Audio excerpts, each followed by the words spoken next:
पञ्चास्यमच्युतमनेकविचित्रवर्णम्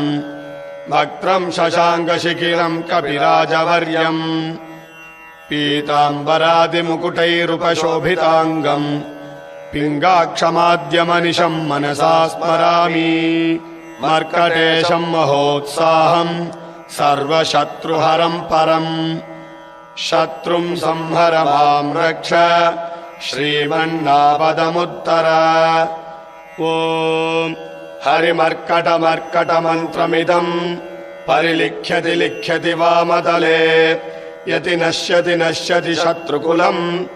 यदि मुञ्चति मुञ्चति वामतला ॐ